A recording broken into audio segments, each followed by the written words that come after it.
आज का प्रातः क्लास है 21 जून 1968। मीठे मीठे रूहानी सिकील बच्चे, ये तो जानते हैं कि हम अपनी दैवी राजधानी स्थापन कर रहे हैं।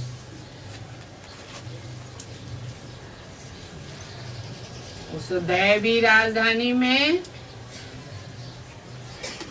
कोई भी असुर नहीं होगा।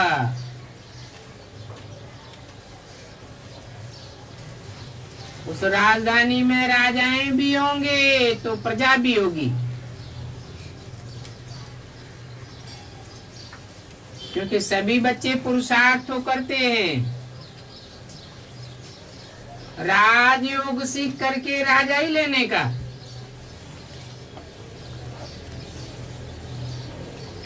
जो जास्ती पुरुषार्थ करते हैं वो जास्ती प्राइज पाते हैं। ये तो कॉमन कायदा है, कोई नई बात नहीं है। इसको दैवी बगीचा कहो, देवताओं का बगीचा कहो, राजधानी कहो, परंतु अभी तो ये है कलयुगी बगीचा अथवा कांटों का जंगल। जंगल में भी कोई बहुत फल देने वाले झाड़ होते हैं, कोई कम फल देने वाले होते हैं। कोई हापुस आम होते हैं, कोई साधारण आम होते हैं।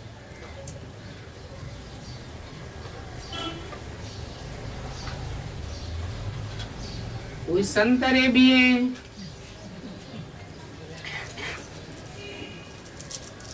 फूलों के, फलों के, ऐसे ही भिन्न भिन्न प्रकार के झाड़ होते हैं। वैसे ही तुम बच्चों में भी नंबरवार पुरुषार्थ अनुसार है। कोई बच्चे तो बहुत अच्छा फल देते हैं, अच्छे अच्छे वारसदार निकालते हैं। कोई हल्के फल देते हैं। भिन्न भिन्न प्रकार के झाड़ होते हैं ना।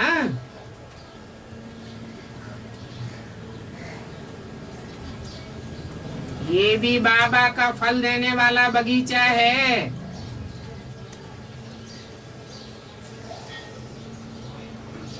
इस बगीचे में दैवी झाड़ की स्थापना हो रही है, अथवा यूं कहें फूलों के बगीचे की स्थापना हो रही है। जैसे कल्प पहले मिसल हुई थी,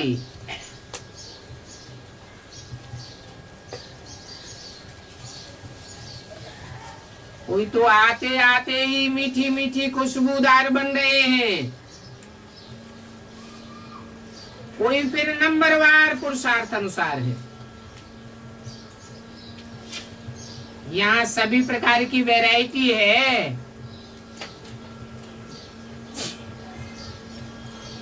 बाप के पास भी आते हैं बाप का मुखड़ा देखने के लिए।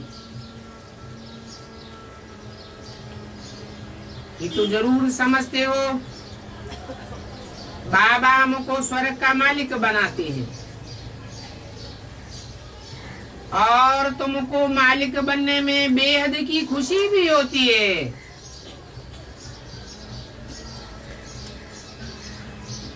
आज की दुनिया का हद का मालिक बना कांटों का ताज है, दुख देने वाला है।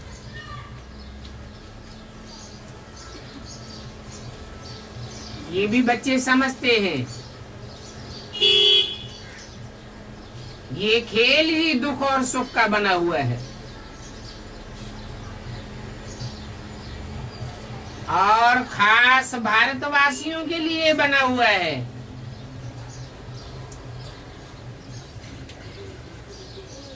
ये खेल आम सारी दुनिया के लिए बना हुआ है।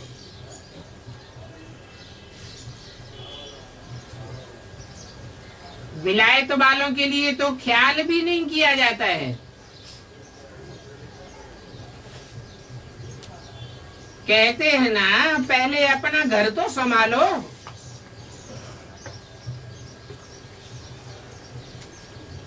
अपने घर के बातियों पर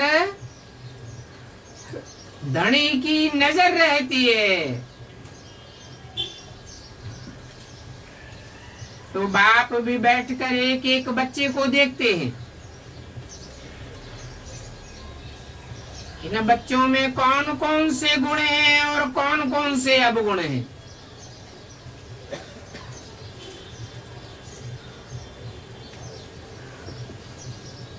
बच्चे खुद भी जान सकते हैं। बच्चों को बाबा कहे कि सभी अपनी अपनी खामियां आप ही लिख करके लाओ, तो बच्चे झट से लिख सकते हैं। समझते हैं हमारे में क्या क्या खामियां हैं। कोई न कोई खामी हर एक बच्चे में है जरूर, क्योंकि संपूर्ण तो कोई बच्चा नहीं बना है। हाँ, बनने तो जरूर है, क्योंकि कल्प कल्प बने हैं। अब क्यों नहीं बनेंगे, इस बात में तो कोई भी संशय नहीं है। परंतु इस समय क्या क्या खामियां हैं, वो बतलाने से बाबा इन खामियों पर भी समझावेंगे। क्योंकि इस समय तो बहुत खामियां हैं।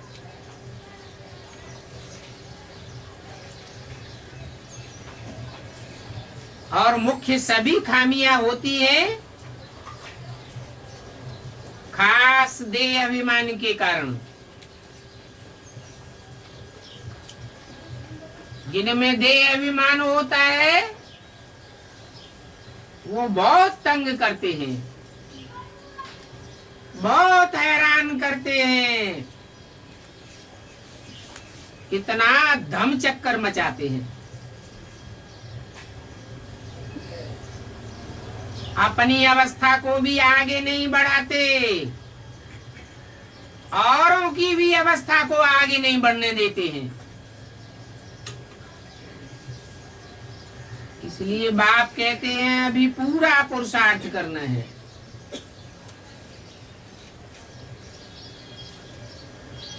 क्योंकि आखिरी तो ये शरीर भी छोड़ करके जाना है। परंतु शरीर छोड़ने से पहले दैवी गुण यही धारण करने हैं।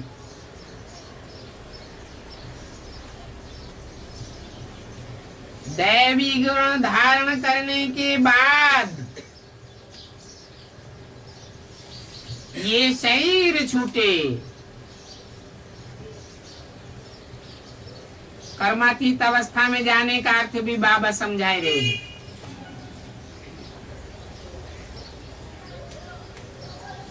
कर्मधारा तो छूटेगी नहीं, क्योंकि जब तक कर्मेंद्रियां हैं कर्म तो करना है। परंतु कर्म के प्रभाव से परे आत्मा रहे।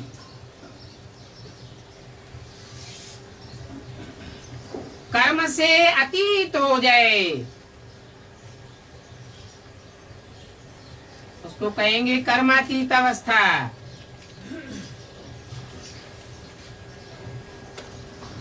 ऐसे अनुभव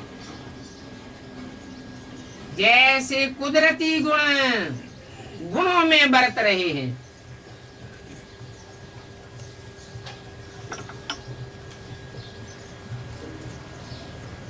ऐसी अवस्था बनावेंगे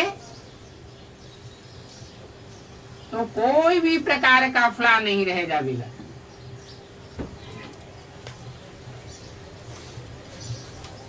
क्योंकि तुम फ्लॉलेस हीरे बनते हो।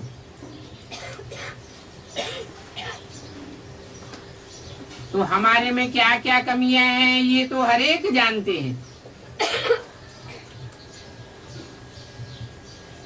क्योंकि तुम तो है चैतन्य हीरे हो, कोई जड़ हीरे नहीं हो।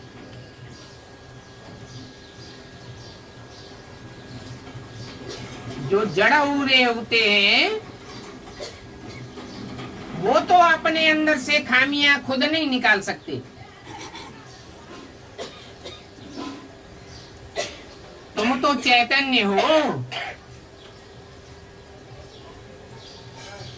तुम तो हर प्रकार की खामी अपने अंदर से निकाल सकते हो। जानेंगे तो निकालेंगे कैसे नहीं।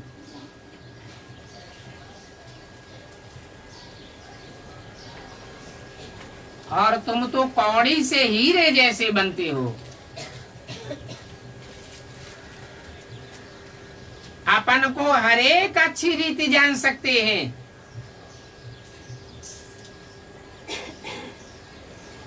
सर्जन पूछते हैं कौन कौन सी खामियां हैं जो तुमको पुरुषार्थ में अटक डालती हैं।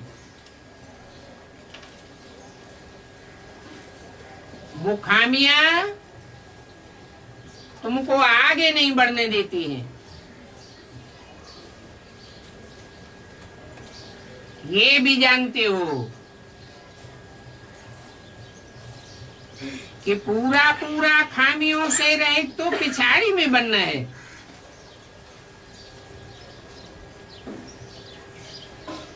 परंतु वो खामियां भी निकालनी तो है ना।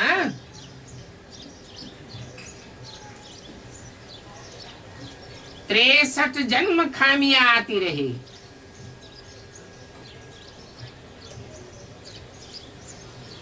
अभी बाप आया हुआ है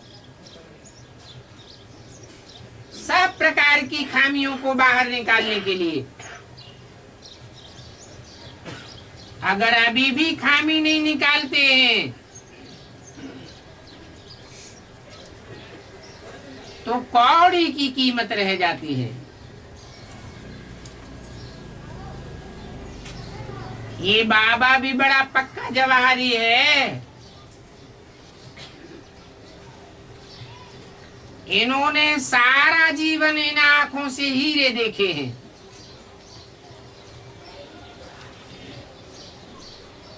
ऐसा जवारी कोई होगा नहीं जिसको इतना हीरों का परखने का शौक हो। तुम भी हीरे बन रहे हो। चैतन्य हीरे हो तो जानते जरूर हो कि हमारे में कोई कोई खामियां हैं जरूर। संपूर्ण तो अभी बने नहीं है।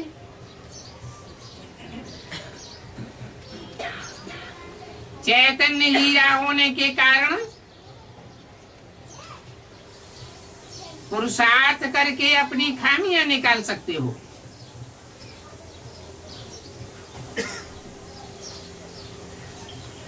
हीरे जैसा फ्लॉलेस तो बनना है जरूर।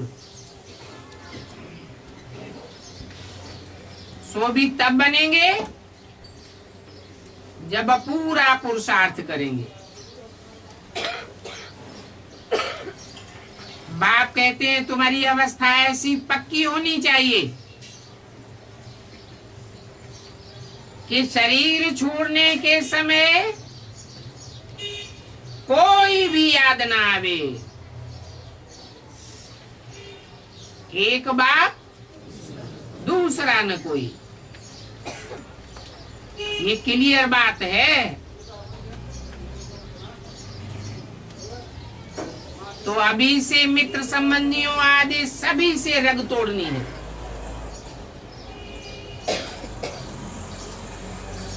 संबंध रखना ही है एक बाप के साथ।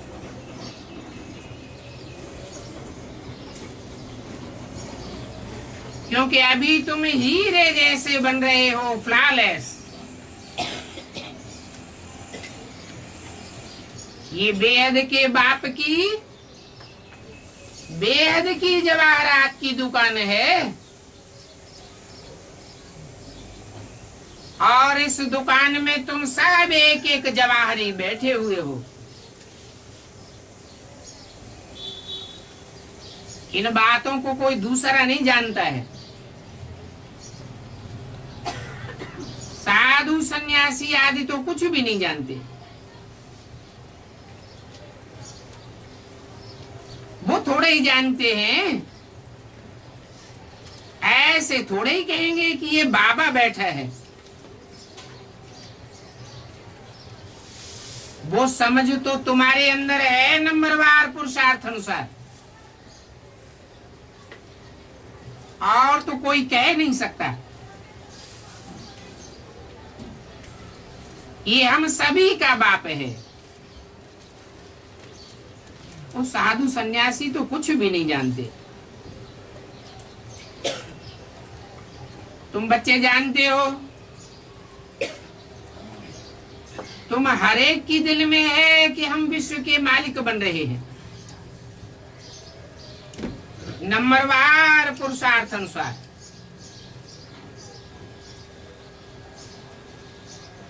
जिन्हों को कल पहले उच्च पद मिला है, उन्होंने जरूर पुरुषार्थ किया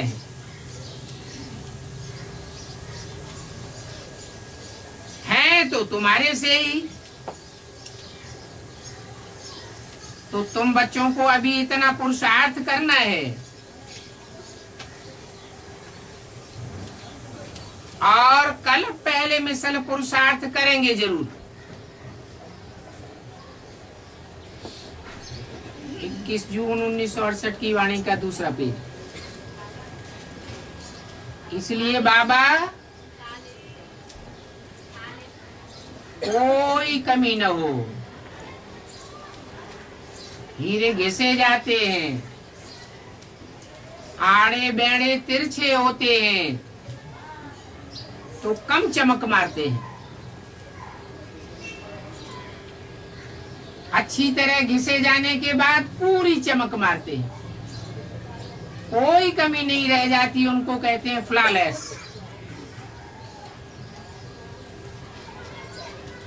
तो ऐसा फ्लॉलेस बनने का बच्चे पुरुषार्थ जरूर करेंगे। इसलिए बाबा एक एक बच्चे को देखते रहते हैं। जैसे फूलों को देखा जाता है, ये कैसा खुशबूदार फूल है,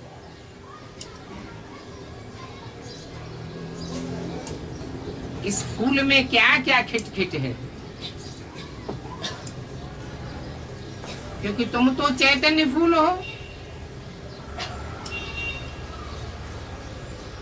चैतन्य फूल व चैतन्य हीरे जान सकते हैं हमारे में क्या क्या खामियां हैं। खामियां हैं तो बाप से बुद्धि योग तोड़ करके कहां न कहां भटकते रहते हैं।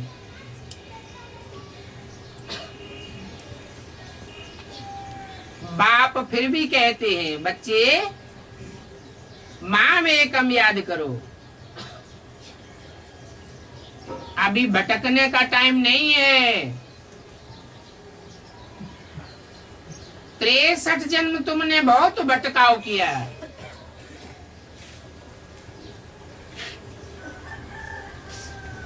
अभी तो ऐसा पुरुषार्थ करना है कि अंत समय में एक बाप के सिवा कोई दूसरा याद ना आवे। गृहस्थ व्यवहार में रहते हुए भी एक बाप को याद करना है। इन बच्चों की तो भट्ठी बननी थी, तो जो तैयार होकर के निकले सर्विस के लिए, जिनको निकलना था वो निकले।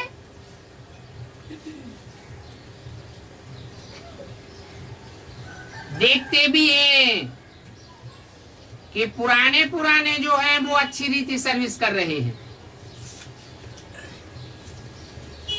और थोड़े थोड़े करके नए भी ऐड होते जा रहे हैं।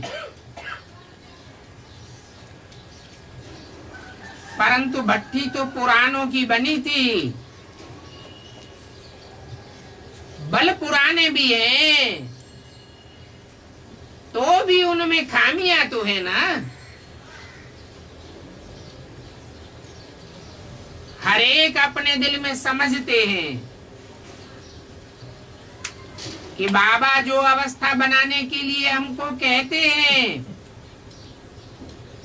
वो अवस्था अभी तक भी हमारी बनी नहीं है। एम ऑब्जेक्ट तो बाप समझाते हैं, कहते हैं कि सबसे जास्ती खाद तो है देह अभिमानी की।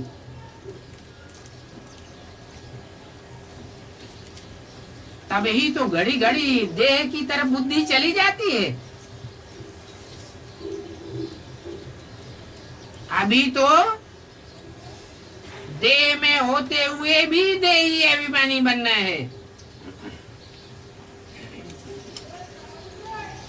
इन आंखों से देखने की कोई भी चीज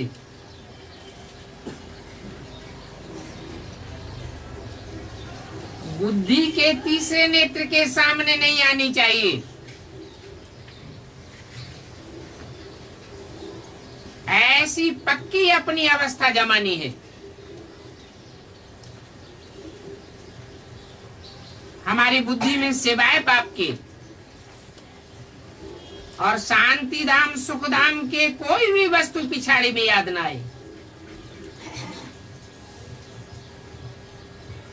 तुम जानते हो कि अंत में कुछ भी हमें साथ नहीं ले जाना है। जैसे पवित्र होकर के आए थे, वैसे ही पवित्र होकर के वापस जाना है।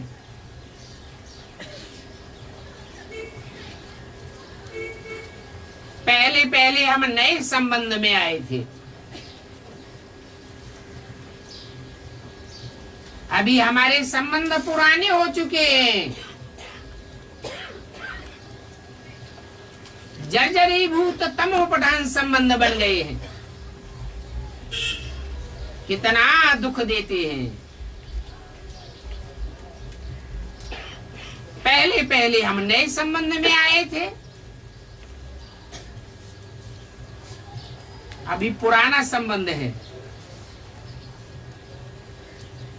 तो ये पुराने संबंधी जरा भी याद ना आवे।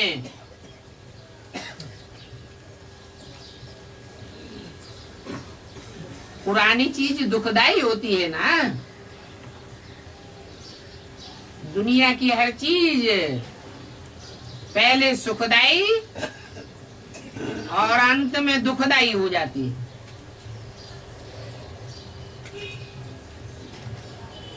ये संबंधों का जाल बहुत दुखदाई हो गया है।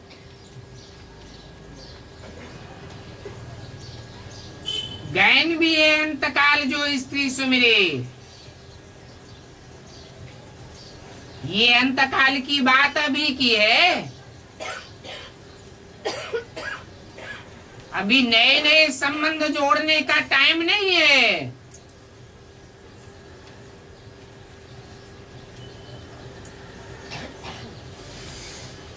अभी तो जो भी संबंध हैं वो सब पुराने हैं।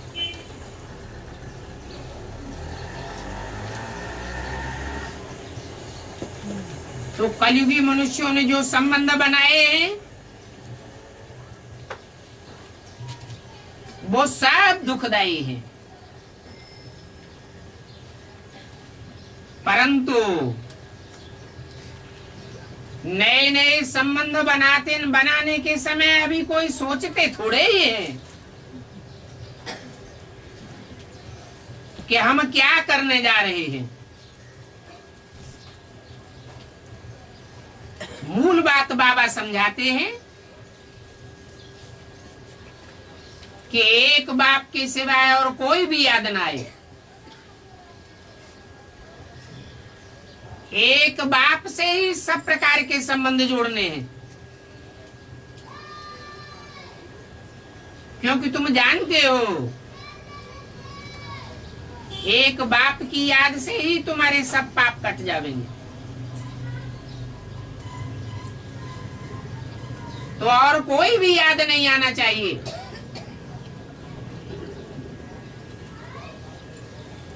पाप कटेंगे तो तुम पवित्र हीरे मिसल बन जाएंगे। इस दुनिया में भी जहां जहां जावेंगे ज्ञान की चमक ही चमक मारते रहेंगे।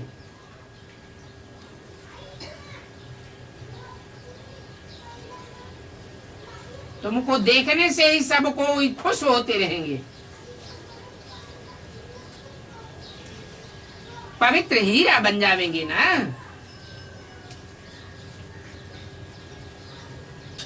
तुम जानते हो कोई कोई पत्थर बहुत कीमती होते हैं। माण की भी कीमत तो होती है ना।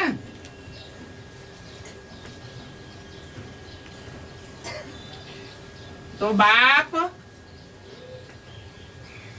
अपन से भी बच्चों को ऊंच रखते हैं, परंतु अभी अपनी जांच रखनी होती है।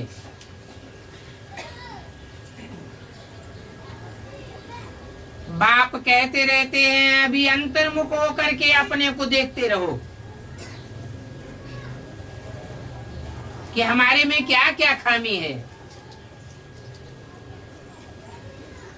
मूल बात हमारे में कहां तक देह अभिमान भरा हुआ है।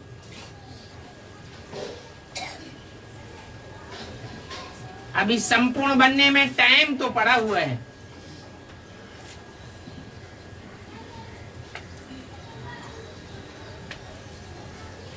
कोई भी अभी संपूर्ण नहीं बना है।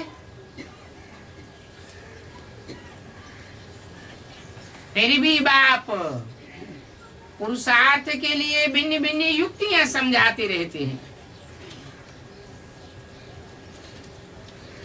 कि जितना हो सके उतना बाप की याद में बने रहें।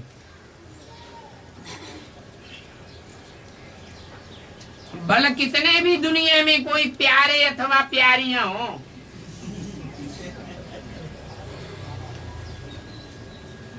बहुत सुंदर सुंदर बच्चे होते हैं ना, बहुत लवली लगते हैं,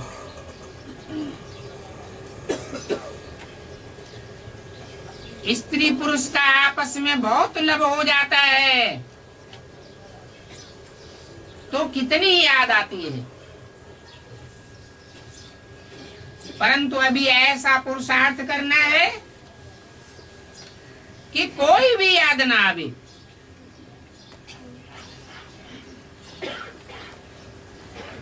यहाँ इस पुरानी दुनिया की कोई भी चीज याद नहीं आनी चाहिए। कोई कोई का बच्चों में भी बहुत मोह होता है। बाप कहते हैं सभी से मोह हटाकर एक बाप को ही याद करो। एक लवली बाप से ही प्यार रखना है।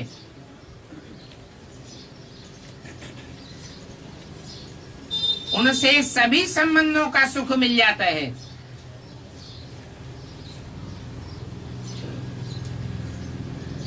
ऐसी याद से तुम भी लवली बन जाते हो। तुम्हारी आत्मा लवली बनती है ना। बाप भी कितना लवली प्योर है।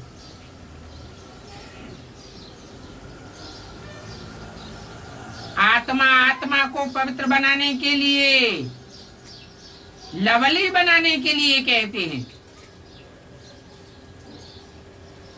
बच्चे, जितना मुझे याद करते रहेंगे तुम अथाह लवली बनेंगे। तुम इतने लवली बनते हो जो तुम देवी देवताओं की भक्ति मार्ग में अभी तक पूजा होती चली आ रही है। बहुत बहुत लवली बने हो ना।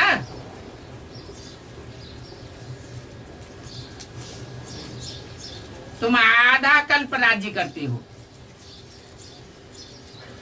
और आधा कल्प पूजे जाते हो।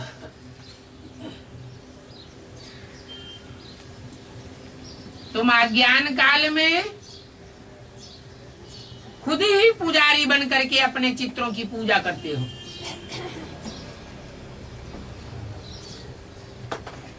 इतने तुम लवली बन जाते हो। अभी भी इस दुनिया में तुम सबसे जास्ती लवली बनने वाले हो। तो तुम अपनी जांच रखो। बाप को अच्छी रीति याद करेंगे तो लवली बनेंगे। सिवाय एक लवली बाप के और कोई भी याद ना आए।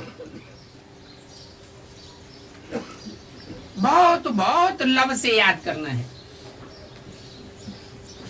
बाप की याद में बैठे बैठे प्रेम के आंसू आ जाएं। बाप जानते हैं कि तुमको माया के तूफान तो बहुत आते हैं, परंतु अपने ऊपर जांच रखनी है कि हमारा लव बाप के सिवाय और कोई की तरफ तो नहीं जाता है। भले कितनी भी अच्छी प्यारी चीज हो तो भी एक बाप के जितना तो प्यारा दुनिया में कोई भी नहीं है।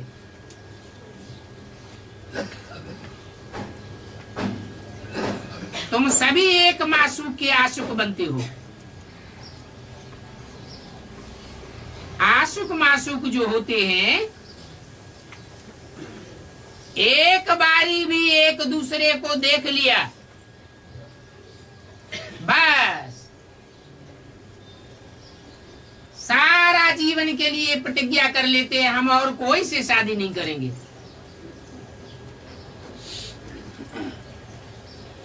रहते भी अलग अलग हैं, परंतु याद एक दूसरे की रहती है। अभी तुम बच्चे भी जानते हो कि हम एक बाप के आशुक हैं, एक मासूक के आशुक हैं। उस मासूक को तुमने भक्ति मार्ग में बहुत याद किया है।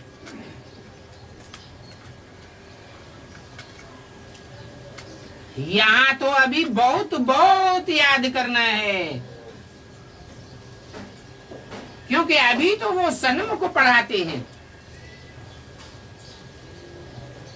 भक्ति मार्ग में तो सन्मुख था ही नहीं।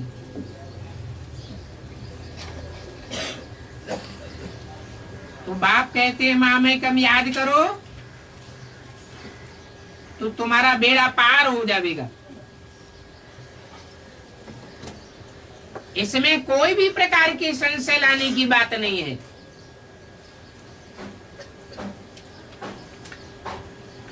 भगवान से मिलने के लिए सभी भक्ति करते हैं और ये भक्ति फिर भी जरूर होनी है।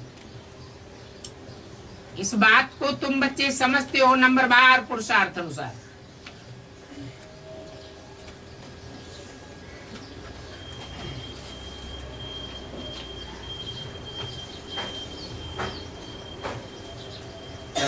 सर्विस भी जितना समझते हैं उतनी नंबरवार करते हैं।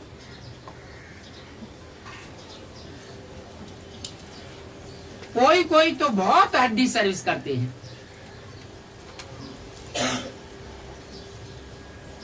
सर्विस करने के लिए जैसे उनकी आत्मा तड़पती रहती है, बहुत मेहनत करते हैं। 21 जून 68 की वाणी का 3रा पेज, ये भी तुम जानते हो। इस दुनिया के जो बड़े बड़े आदमी हैं वो तो इतना नहीं उठेंगे।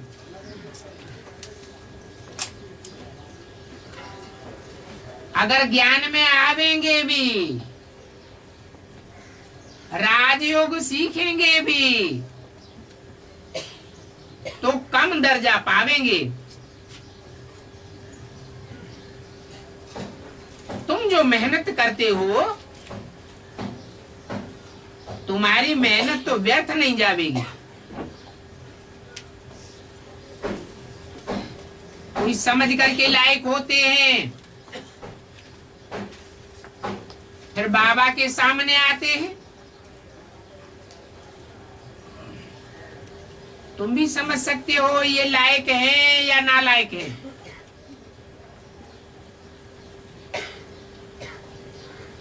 समझो तुमको कोई कहते हैं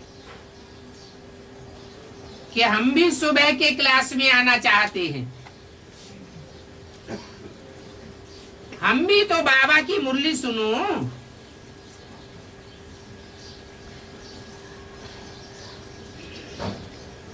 तो तुम कोई भी समझने वाले को ना नहीं कह सकते हो। उनको बिठाना ही पड़े। 8-10 दिन समझाई दिया, फिर आकर के बैठे तो कोई हर्जा नहीं है। तुम हर एक से फार्म तो भरवाते ही हो, उससे सारा मालूम पड़ जाता है।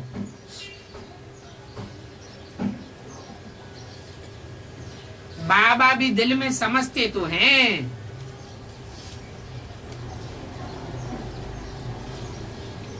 दृष्टि तो उन बच्चों को भी तुमसे मिलती है। तुम बच्चे भी श्रृंगार करने वाले हो। जो भी यहाँ आए हैं उन सभी बच्चों को तुमने श्रृंगार किया है।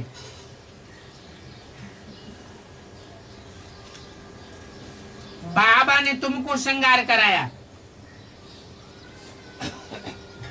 तुम फिर औरों को श्रृंगार करा के ले आते हो। तो बाबा आफरीन देते हैं। जैसा जैसा जो श्रृंगार किया है ऐसा औरों को भी श्रृंगार कराते हैं। कोई तो ऐसे हैं कि अपने से भी अच्छा औरों को श्रृंगार कर देते हैं। सभी की अपनी अपनी प्रकार की तकदीर है। कोई समझने वाले ऐसे निकलते हैं कि समझाने वाले से भी तीखे चले जाते हैं।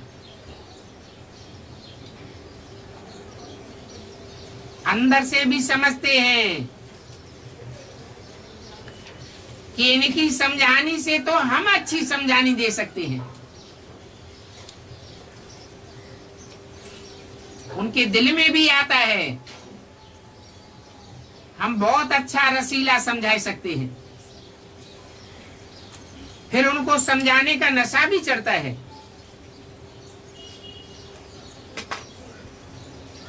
आखिरी वो छिपे नहीं रहेंगे।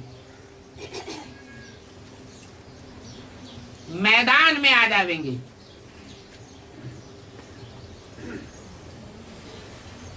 ऐसे बच्चे बाप और दादा दोनों के दिल पर चढ़ जाते हैं। तो बहुत नए नए हैं जो पुरानों से भी तीखे चले जाते हैं।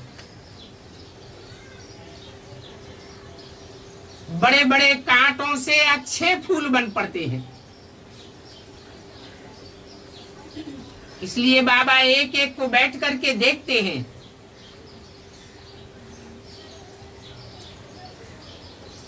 बाबा बागवान है ना, तो तुम छोटे बड़े मालियों को देखते रहते हैं। बाबा की दिल में होती है कि उठ करके जा करके पिछाड़ी में देखूं, क्योंकि पिछाड़ी में भी तो जा करके बैठते हैं ना। वास्तव में अच्छे अच्छे महारथियों को तो फ्रंट में बैठना चाहिए, नहीं तो फिर बाबा को ढूंढना पड़ता है कि ये फूल कहाँ गया। बच्चे भी समझते हैं बाबा को बहुत खुशबूदार फूल चाहिए।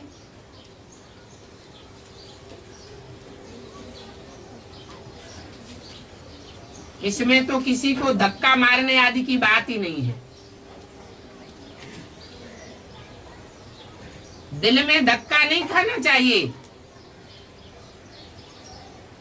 अगर धक्का आवेगा तो रूठ पड़ेगा, अगर रूठते हैं तो अपनी तकदीर से ही रूठते हैं।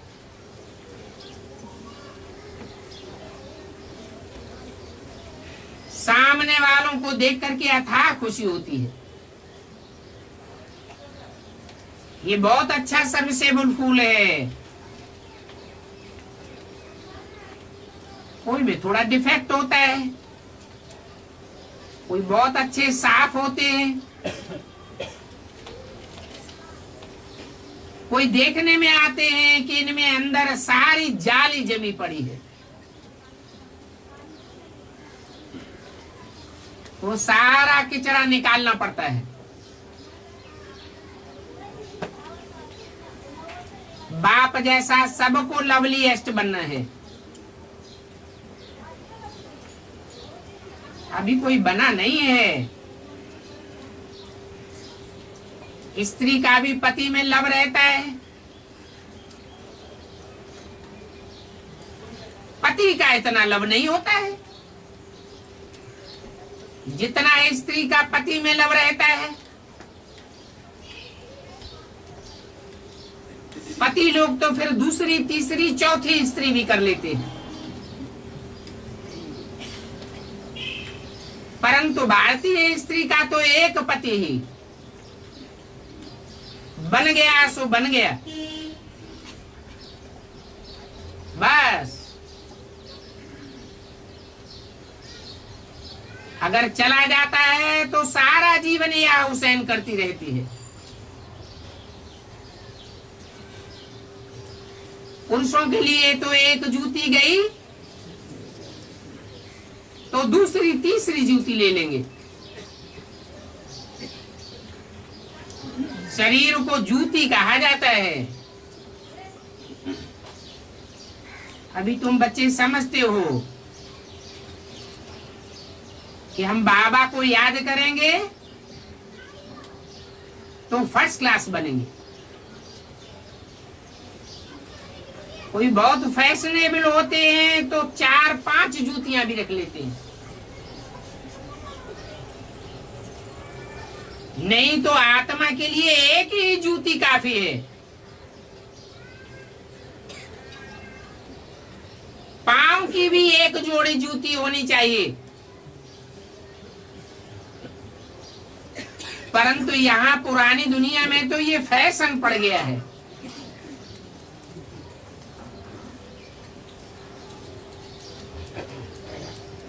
अभी तुम समझते हो बाप से हम क्या क्या वर्षा पाते हैं।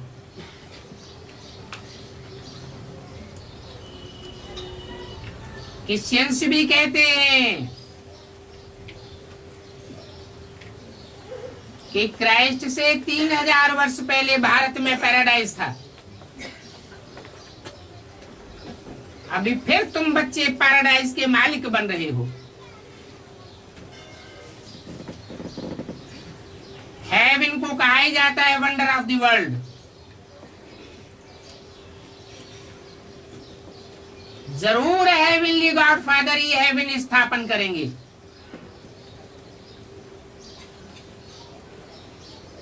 अभी तुम प्रैक्टिकल में बैठे हो। हेवनली गॉड फादर की श्रीमत पर तुम अपने लिए ईश्वर की स्थापना कर रहे हो। यहाँ इस दुनिया में तो कितने महल आदि बनाते रहते हैं, परंतु ये महल माड़ियां आदि सभी खलास हो जाएंगे। ये अल्पकाल का पंप एंड शो है। तुम इन महल माड़ियों का क्या करेंगे? दिल में आना चाहिए कि हमारे पास तो इस दुनिया में यहाँ कुछ भी नहीं है।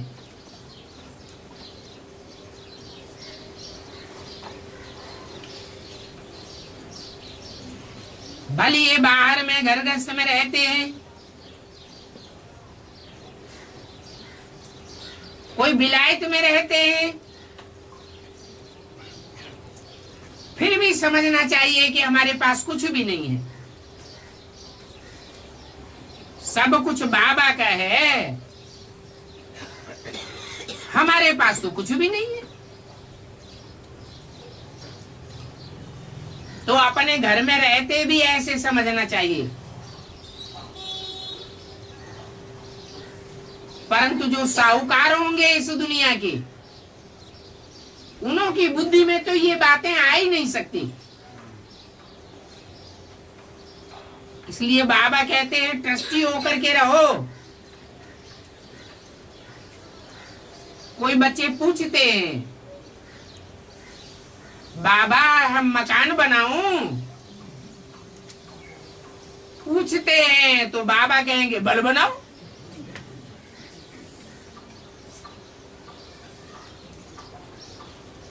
बनाओ और ट्रस्टी होकर के रहो।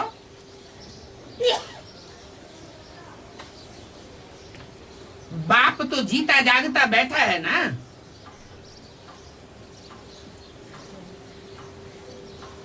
जब बाप जावेंगे तो सभी इकट्ठे होकर के चले जावेंगे अपने घर, और तुम भी अपनी राजधानी में चले जावेंगे।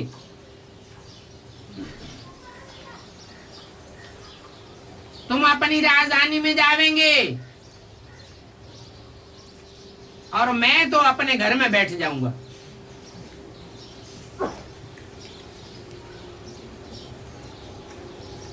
हमको तो कल्प कल्प आना ही है इस दुनिया में, जो पुरानी हो जाती है। पुरानी दुनिया में आकर के, पतित तन में आकर के पुराने को पावन बनाता हूं, और आता भी अपने समय पर हूं। भक्ति मार्ग में तो तुम हमारे लिए कितने बड़े बड़े महल बनाते आए हो। वहां तुम्हारे पास कितना अथाह धन होता है। तुम जानते हो कि तुम्हारे लिए सुख की मार्जिन बहुत जास्ती है।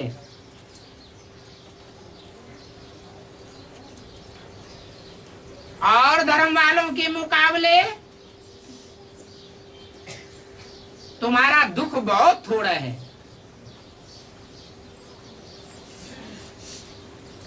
21 जून 68 की वाणी का चौथा पेज। तो तुम बच्चों को तो ये बात है दिल में रख करके बहुत खुशी होनी चाहिए अभी हमारे दुख के दिन पूरे हुए, ये हमारा अंतिम जन्म है। इस अंतिम जन्म में हम ब्राह्मण बने हैं।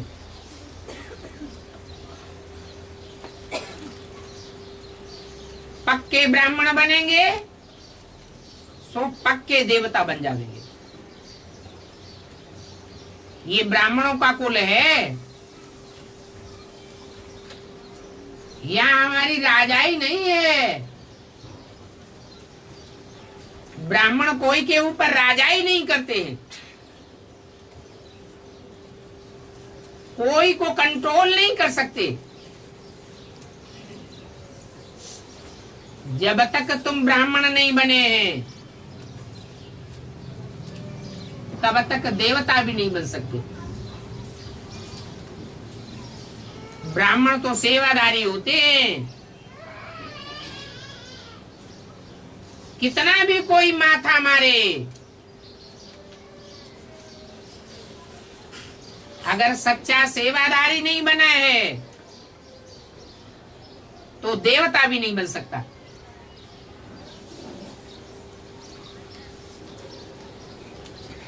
ब्राह्मण जरूर बनना पड़े।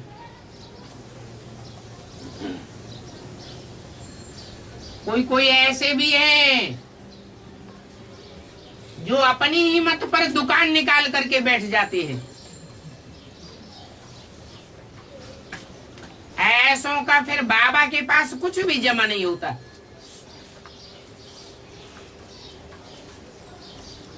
और अलग निकाली हुई दुकान तो कोई की चल भी नहीं सकेगी।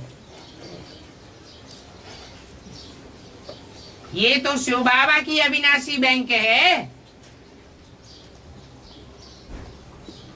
वो गवर्नमेंट की सारी बैंकें तो पाई पैसे की हैं। ये तो बड़ी भारी अविनाशी बैंक है।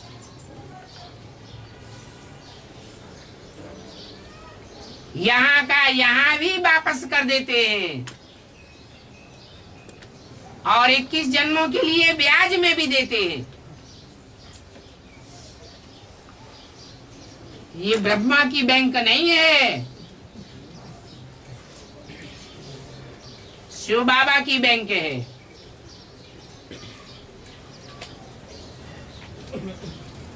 क्या अंतर है? ब्रह्मा की बैंक होती तो ब्राह्मणों की भी होती। न ब्रह्मा की बैंक है और न कोई ब्राह्मण की बैंक हो सकती है। तो शिव बाबा की है। पैसा डालो तो कारुण्य का खजाना मिल जाता है,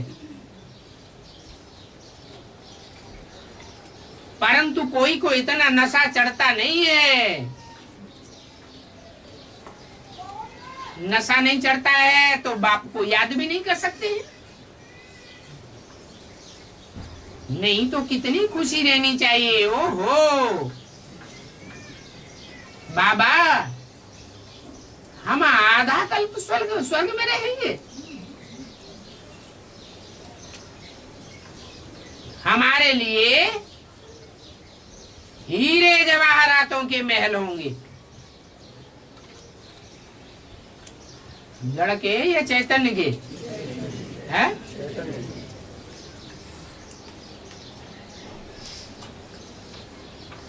भक्ति मार्ग में तो जड़ित चित्र दिखाते हैं। उन जड़ चित्रों की भी कितनी वैल्यू हो जाती है। वहां तो दीवालों आदि में भी ये हीरे जवाहरात लगे रहेंगे। तुम सोचेंगे कि इतने हीरे जवाहरात आदि कहां से आवेंगे? अरे तुम देवी देवता बनेंगे तो कुदरत तुम्हारे लिए सब कुछ मुहैया करावेगी।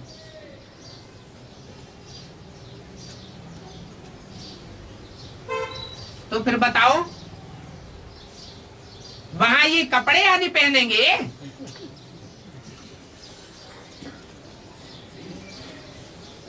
खानियां जो इस समय खाली हो गई हैं, वो सब भरतू हो जाएंगी, क्योंकि वहां तो ढेर के ढेर हीरे जवाहरात आदि होते हैं। जैसे यहाँ इस दुनिया में ईंटे पत्थर होते हैं, वहां तो हीरे जवाहरात रियल में होंगे।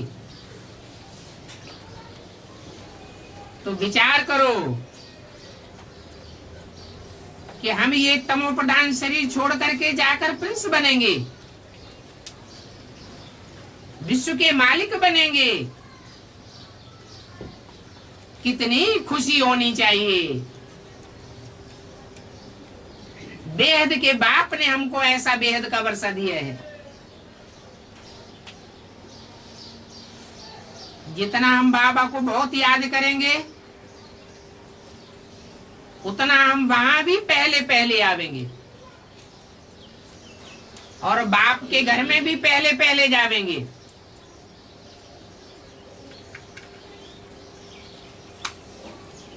इस दुनिया में भी बड़े बड़े आदमियों के लिए फर्स्ट क्लास एयर कंडीशनड होते हैं ना। पैसे जास्ती हैं तो एयर कंडीशन में भी बैठते हैं ना। उनके तो विनाशी पैसे हैं, और तुम्हारी तो अविनाशी बैंक है, अविनाशी ज्ञान रत्नों के अविनाशी धन है। यहाँ तो देखो, मम्मा ने एक पाई भी जमा नहीं की थी। मम्मा के पास सिर्फ ज्ञान और योग की पावर थी। तो देखो कितना ऊंच पद पाती है। गरीबों को तो और ही फ्री है। तो बाप समझाते हैं अपन को अच्छी रीति देखना है। हमारे में कोई भी प्रकार की खामी तो नहीं है। घड़ी घड़ी अपन को चेक करना है, हमारी कहीं बुद्धि तो नहीं जाती है। अगर बाप को याद करते रहेंगे तो सारी खामियां निकलती जाएंगी। देहदारियों को याद करते रहेंगे तो खामियां बढ़ेंगी या घटेंगी? बढ़ती जाएंगी।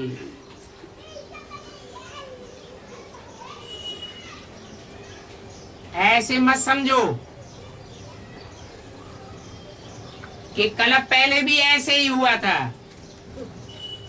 नहीं, झट खामियों को निकालना चाहिए।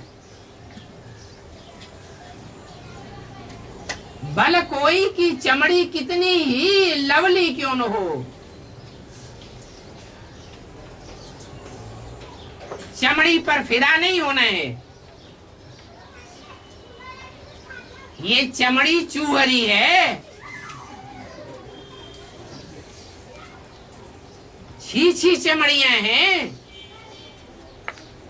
इन पर क्या फिदा होना है। अगर फिताई होना है तो आत्मा जो पवित्र होती है,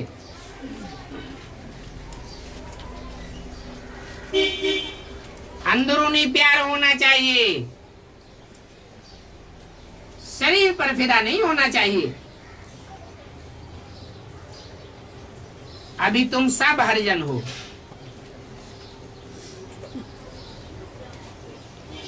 ये चमड़ी हरिजन है ना, इनको छोड़ना है। देह सहित देह के जो भी संबंध हैं पुराने, वो सब हरिजन है। बाकी तो हरि अर्थात दुख हरने वाला, उनके साथ बुद्धि का योग लगाना है। अगर कोई की देह के साथ बुद्धि योग बार बार जाता है तो समझो कि हमारे साथ चूहरी लगी हुई है। बाप कहते हैं देह के सभी धर्मों को छोड़ अपन को आत्मा समझो। हमारी आत्मा अभी पवित्र हो रही है, ये शरीर तो अपवित्र होता जाता है। इसलिए जितना जितना बाप की याद में रहेंगे आत्मा पावरफुल होती जाएगी और शरीर सड़ते जाएंगे। इन शरीरों को क्या याद करना है?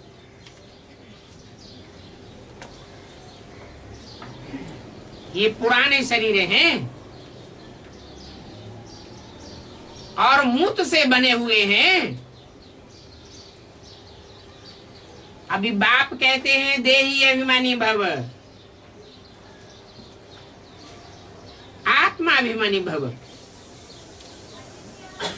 ये देह के सभी संबंध छोड़ दो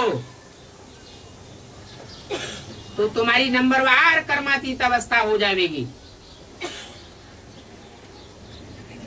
फिर ये भ्रष्टाचारी शरीर खलास हो जाएंगे।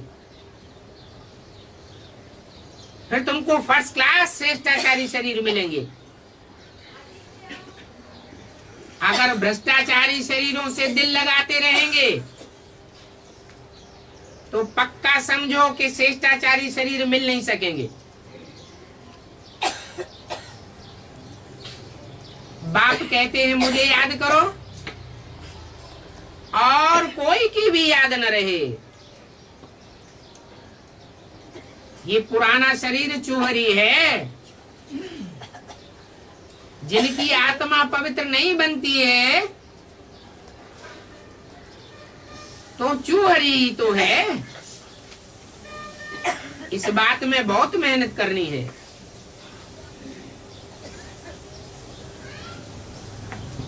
इतने में खुश नहीं होना चाहिए कि हमने कोई को बहुत अच्छा समझाया, बहुत प्रभावित हुआ।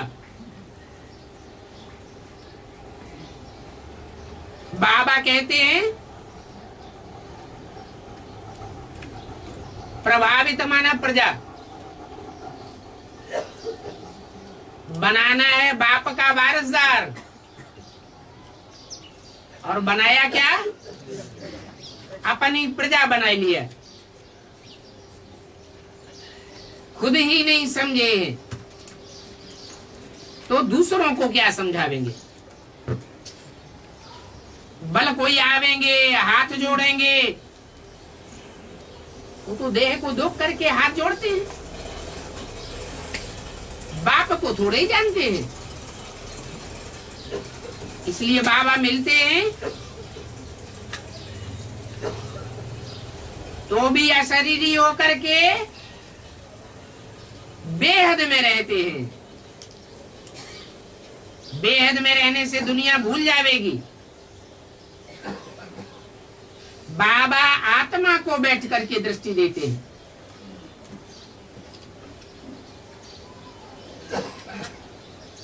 ऐसी दृष्टि देवेंगे जो एकदम चुप हो जाएंगे,